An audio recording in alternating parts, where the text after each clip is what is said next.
బంగారు పండ్లు అనేటువంటి అనుదిన వర్తమాన కార్యక్రమం చూస్తున్న మీ అందరికీ ప్రభువైన యేసుక్రీస్తు వారి శ్రేష్టమైన నామంలో వందనాలు తెలియజేసుకుంటూ ఉన్నాను. ఈరోజు మన ధ్యాన అంశము మత్తయి సువార్త 5వ అధ్యాయం 8వ వచనంలో ఉన్నటువంటి అంశము, హృదయ శుద్ధి గలవారు ధన్యులు, వారు దేవుని చూచెదరు అనేటువంటి మాట. హృదయము అన్నిటికంటే చాలా ప్రాముఖ్యమైనదని, మన హృదయాన్ని శుద్ధిగా ఉంచుకుంటే అటువంటి వారు దేవుణ్ణి చూస్తారు అనేటువంటి మాట.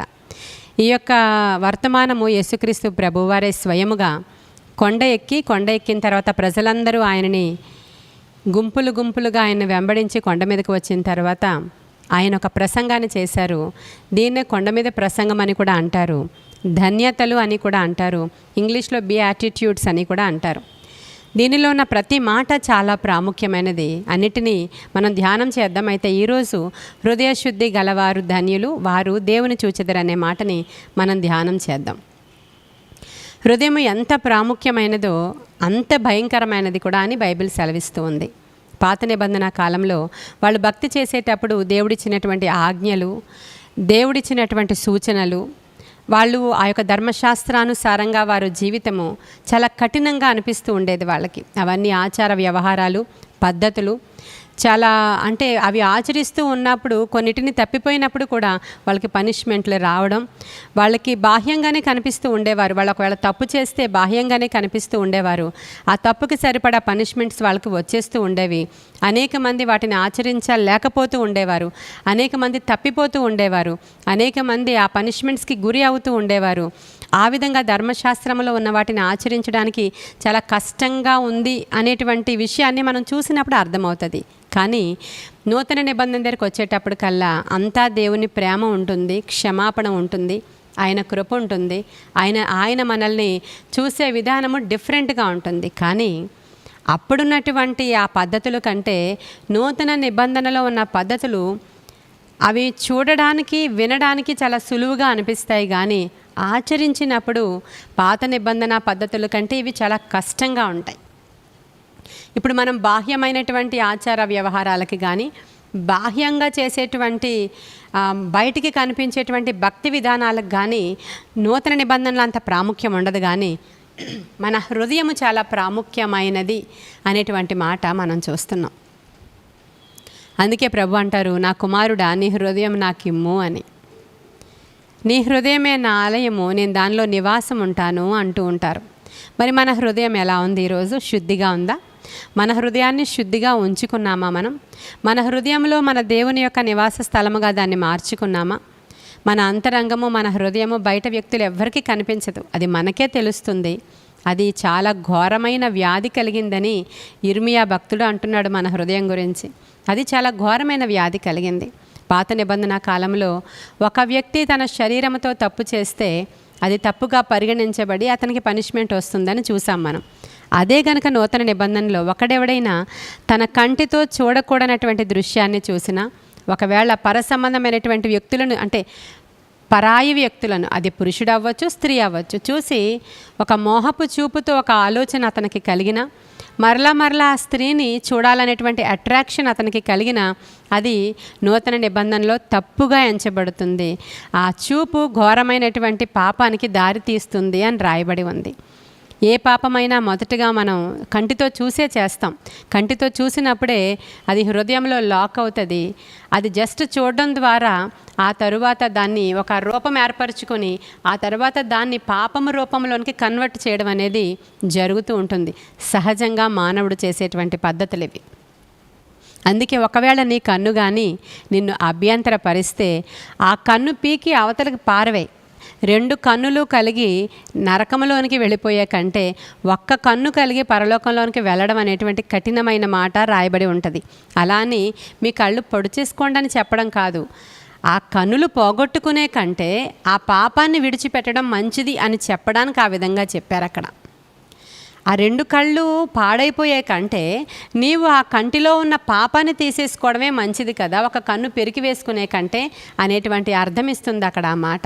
అలాగే ఒకవేళ నీ అవయవాలలో ఏ అవయవం నీకు పాపానికి ప్రేరేపిస్తూ ఉన్నా కూడా ఆ విధంగానే నీవు దానిని, ఆ పాపాన్ని విడిచిపెట్టుకోవడం ప్రాముఖ్యం తప్ప అవయవాలను పాడు చేసుకోవడం ఎంత మాత్రం మంచిది కాదు అని అర్థం. సంసోను ఉన్నాడు.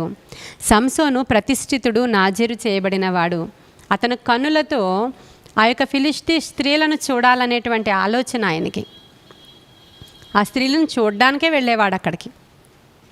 జస్ట్ చూడడానికే వెళ్ళాడు. చూడాలనే ఇష్టం అతనికి. ఆ స్త్రీలను చూస్తాడు అంతే. కానీ చూసినప్పుడు ఆ ఫిలిష్తీ స్త్రీలను ఆశించాడు. మొదట ఒక అమ్మాయిని ప్రేమించాడు, పెళ్లి చేసుకున్నాడు. అది సక్సెస్ అవ్వలేదు. దేవునికి విరోధులు వాళ్ళు. వేశ్యను ఒక దానిని చూచి అని రాసి ఉంటుంది. చూడడం ద్వారా పాపము హృదయంలో ప్రవేశిస్తుంది. కాబట్టి నీవు అలాంటి చెడ్డ చూపు చూసే కంటే నీ కన్ను నిన్ను అభ్యంతర పెడితే ఆ కళ్ళే పెరికేసుకో అనేటువంటి మాట అక్కడ రాయబడి ఉంది. కాబట్టి ఏం చేస్తున్నారు మీరు? కానీ ఆ కళ్ళను శుద్ధీకరించుకోకపోతే, కళ్ళతో నిబంధన చేసుకోకపోతే, నీ అవయవాలతో నీవు నిబంధన చేసుకోకపోతే ఒక దినం వస్తుంది. ఆ దినాన దేవుడే వాటికి పనిష్మెంట్ ఇచ్చేటువంటి దినంగా మారిపోవచ్చు. మనం ఏమీ చెప్పలేం. ఎందుకంటే సంసోనికి జరిగింది అదే. అతను ఆ కళ్ళను ప్రతిష్ఠ చేసుకోలేదు, కళ్ళను బాగు చేసుకోలేదు. చూస్తున్నానంతే, ఎంజాయ్ చేస్తున్నాను అనుకున్నాడు అతను. తరువాత పూర్తిగా 2 కళ్ళు పోయాయి. మనకు తెలిసిన విషయమే. నూతన నిబంధన కట్టడ ఎంత భయంకరంగా ఉంటుంది, ఎంత కఠినంగా ఉంటుంది. కానీ చూడడానికి చాలా ఈజీగా కనబడుతుంది, కానీ అది కఠినమైనదే. కాబట్టి దేవుని యొక్క రక్తంలో కడగబడినటువంటి మనము ప్రతిష్ఠితులుగా ఉండాలని, దేవుడు ఏర్పాటు చేసుకున్నటువంటి ప్రతిష్ఠిత జనాంగంగా ఉండాలని దేవుడు మనల్ని కోరుకుంటూ ఉన్నారు. మన హృదయం అన్నిటికంటే మోసకరమైనది. ఆ హృదయంలో నుంచే చాలా చెడ్డవి బయలుదేరి వస్తాయని మార్కు సువార్త 7వ అధ్యాయంలో ఉంటుంది. నేను చదువుతున్నాను చూడండి. మార్కు సువార్త 7వ అధ్యాయము 20వ వచనం నుంచి. మనుష్యుని లోపల నుండి బయలు వెళ్ళునది మనుష్యుని అపవిత్రపరచును. లోపల నుండి అనగా మనుష్యుల హృదయములో నుంచి దురాలోచనలు, జారత్వములు, దొంగతనము, నరహత్య, వ్యభిచారమును, లోభములను, చెడుతనమును, కృత్రిమమును, కామ వికారమును, మత్సరమును, దేవదూషణయు, అహంభావమును, అవివేకమును వచ్చును. ఈ చెడ్డవన్నీయు లోపలి నుండియే బయలు వెళ్ళి మనుష్యుని అపవిత్ర పరుచునని చెప్పాను. చూసారా? ఇవన్నీ కూడా మనుషుడి హృదయంలో ఉన్నాయి. ఎలా ఉన్నాయి అంటే వాడేదో దినాన వాడి కంటితో చూచి అవన్నీ లాక్ చేసుకున్నాడు. వాటిని ఏదో దినాన చెవితో విని దాన్ని లాక్ చేసుకున్నాడు లోపల. అవసరమైనప్పుడు ఈ చెడ్డవన్నీ బయలుదేరి బయటికి వస్తూ ఉన్నాయి. ఇది మనుష్యుడి హృదయంలో నుంచి బయలుదేరే. వ్యభిచారం కూడా హృదయంలో నుంచి బయలుదేరి వస్తుంది చూడండి. మత్సరము కూడా హృదయంలో నుంచి బయలుదేరి వస్తుంది. నువ్వు నీ యొక్క శరీరంలో ఏ పార్ట్తో ఏ పని చేయాలన్నా అది ఇక్కడి నుంచి బయలుదేరి బయటకు వస్తుంది. కారణం ఆ హృదయం అంతా వాటితో నింపబడిపోయి ఉంది. మరి ఇప్పుడు నువ్వేం చేయాలి? నీ హృదయాన్ని శుద్ధీకరించుకోవాలి దేవుని యొక్క రక్తము చేత. ఎప్పుడైతే యేసుక్రీస్తు ప్రభువారిని సొంత రక్షకుడుగా అంగీకరించావో అప్పుడు నీ హృదయం ఆయనకి ఇవ్వాలి. ప్రియమైన దేవుని బిడ్డ, నీ హృదయంలోనికి ఆయన రావాలి. ఆయన శుద్ధిగా ఉన్న ప్రదేశంలోనికే వస్తారు. అప్పుడు ఆయన నిన్ను పవిత్రపరుస్తారు. ఆయన రక్తము చేత నిన్ను కడిగి శుద్ధీకరిస్తారు. అప్పుడు నీ హృదయంలో జీవధారలు ప్రవహించి బయటకు వస్తాయి. అప్పుడు నీలో నుంచి ఆ జీవధారలు బయటకు వచ్చి అనేకులను దేవుని యొక్క మాటలతో అవి తడుపుతాయి. కాబట్టి నీవు నీ హృదయాలోచనలు ఎలా ఉన్నాయో చాలా జాగ్రత్తగా చూసుకోవాలి. మరి ద్వితీయోపదేశ ఖండంలో అంటారు, నీ పూర్ణ హృదయముతో నీ దేవుణ్ణి నీవు ప్రేమించాలి, సేవించాలి. నూతన నిబంధనలో కూడా పూర్ణ మనసుతో, పూర్ణ ఆత్మతో నీ దేవుడైన యెహోవాని నీవు ప్రేమించాలి, సేవించాలి. నీ హృదయం అంతా శుద్ధీకరించుకోవాలి అని రాయబడి ఉంది. మరి నీ హృదయంలో గర్వము కూడా అక్కడి నుంచే బయలుదేరి వస్తుందంట.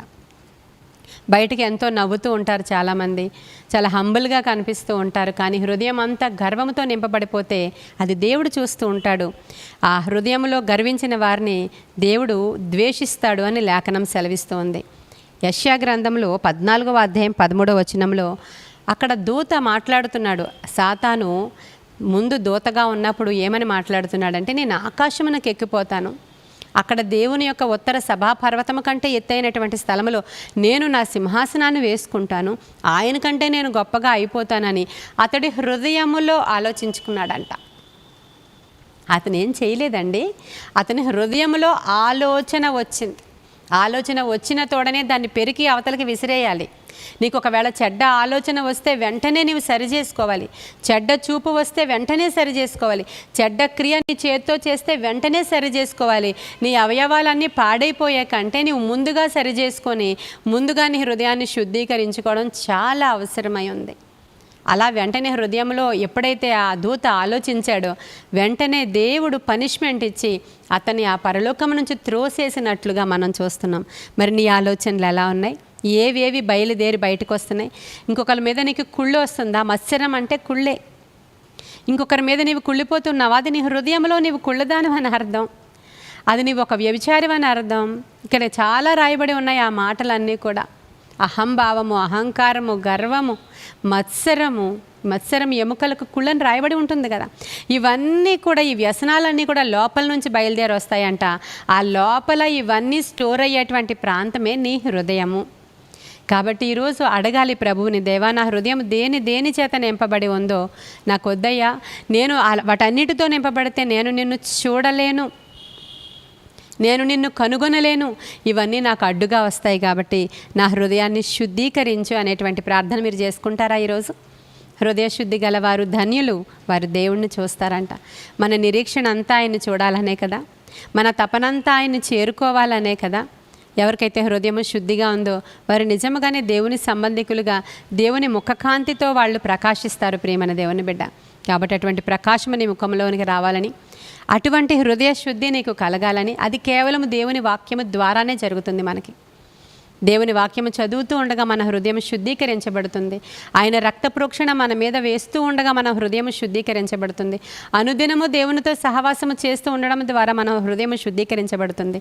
అటువంటి మంచి హృదయము దేవుడు మనకి ఇవ్వాలని, తేటగా ఉన్న హృదయము మనకి ఇవ్వాలని, ఆ మార్కు సువార్త 7వ అధ్యాయం 21వ వచనం నుంచి చూసిన ఆ లక్షణాలేవి మన జీవితంలో, మన హృదయంలోనికి రాకూడదని ఈరోజు ప్రార్థన చేసుకుందామా? మన హృదయాన్ని శుద్ధీకరించుకుందాం, మన కన్నులను శుద్ధీకరించుకుందాం, మన శరీరాన్ని శుద్ధీకరించుకుందాం. ఈ మాటలు దేవుడు మన వినికిడిలో దీవించునుగాక. ఆమేన్. ప్రార్థన చేసుకుందాం. మహాపరిశుద్ధుడు అయిన తండ్రి, మహోన్నతుడు అయిన దేవానికి వందనాలు. సర్వాంతర్యామి నీకు వందనాలు. సర్వశరీరులకు దేవుడానికి వందనాలు. నాయన, మా హృదయాన్ని శుద్ధీకరించమని అడుగుచున్నాము, మా హృదయాన్ని బాగు చేయమని అడుగుచున్నాము. అన్నిటికంటే ప్రధానమైనది హృదయము తండ్రి. మా హృదయము నిండుగా నిన్ను ప్రేమించడానికి అవసరమైన కృప దయచేయమని, ప్రతి చెత్త చెదారము యేసు నామములో కాల్చివేయబడునుగాక. వినుచున్న వారిలో ఎవరి హృదయాలు ఎలా మందమైపోయాయో వారి హృదయాలు ఇప్పుడే శుద్ధీకరించండి. హిస్సోపుతో కడగండి, హిమమంతా తెల్లగా చేయండి, మీ రక్తాన్ని వారి మీద ప్రోక్షించండి. ప్రతి కీడు చెడు యేసు నామములో లయపరచబడనుగాక. ఆత్మశక్తితో కార్యాలు జరిగించి మీ నామానికి మహిమ తెచ్చుకోమని, ఈ దిన దీవెనలతో నింపి బిడ్డల్ని అయా ప్రతి విధమైన స్వస్థతలతో నింపమని యేసయ్య శ్రేష్ఠ నామంలో అడుగుచున్నాము తండ్రి. Amen, amen, amen. God bless you.